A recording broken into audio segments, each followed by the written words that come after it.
Digestion in human beings. Human beings take food through mouth and digest it in specific organs for digestion. The undigested food is defecated. The food we take passes through a specific canal which begins with buccal cavity and ends at the anus. This canal is called alimentary canal or the digestive tract. The parts of the alimentary canal are buccal cavity, esophagus, stomach, large intestine, small intestine, rectum, and anus. The food gets digested gradually as it passes through the various parts of the tract. Digestive juices secreted by the salivary glands, liver, and pancreas also aid digestion. Mouth and the buccal cavity. Food intake in human beings is through mouth.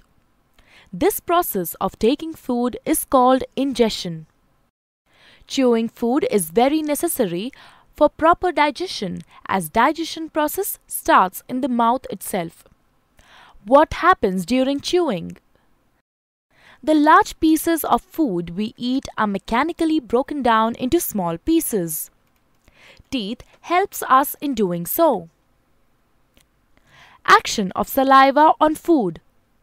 During chewing, food mixes with saliva.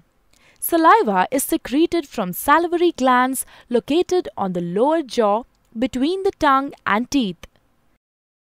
Saliva converts starch in the food into sugars and also softens the food.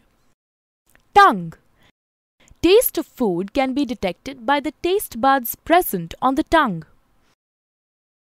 Tongue is a fleshy muscular organ attached to the floor of the buccal cavity. It is free at the front and moves in all directions. Taste buds appear as small bumps on the tongue and have different regions which help us enjoy different tastes. Esophagus or food pipe. The swallowed food from the mouth passes onto the esophagus. The epiglottis, which is a flap-like structure behind the tongue, directs the food into the esophagus and prevents entry into the larynx. The peristaltic movements of the esophagus helps the food to move down the tract till it reaches the stomach.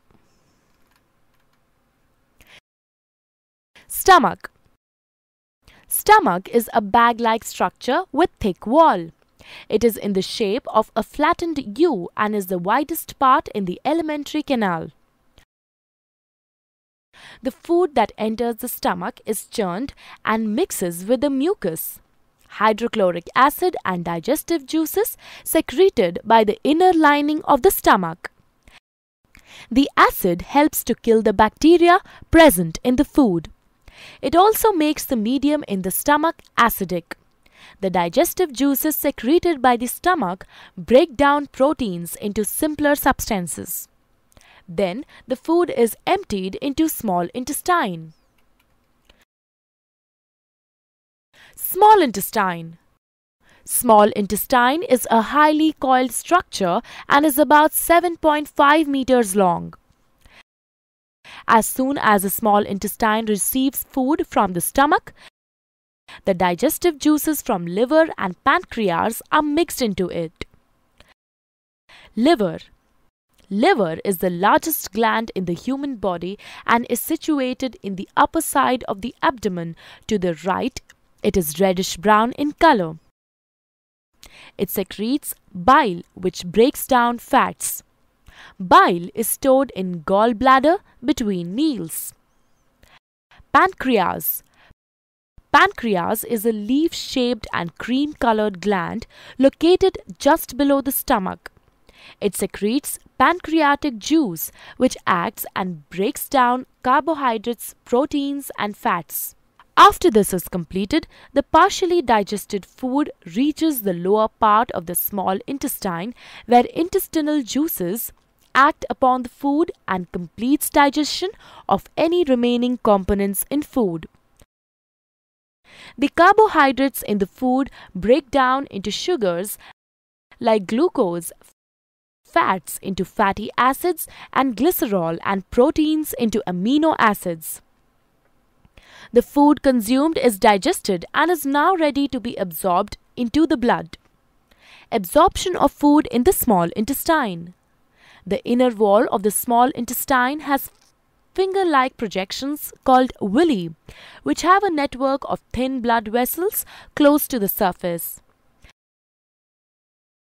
The villus increases the surface area of absorption and absorbs the digested food materials. The substances thus absorbed are transported through the bloodstream to different organs in the body and are used to build complex substances like proteins. This process is called assimilation. In the cells, glucose breaks down into carbon dioxide and water with the help of oxygen and releases energy. The undigested and unabsorbed food enters the large intestine. Large intestine. The large intestine is wider than small intestine and measures 1.5 meters in length. Once the undigested food enters the large intestine, it absorbs water and some salts from it and passes the remaining waste into the rectum. Here it remains as semi-solid fecus. The fecal matter is removed through the anus. This is called digestion.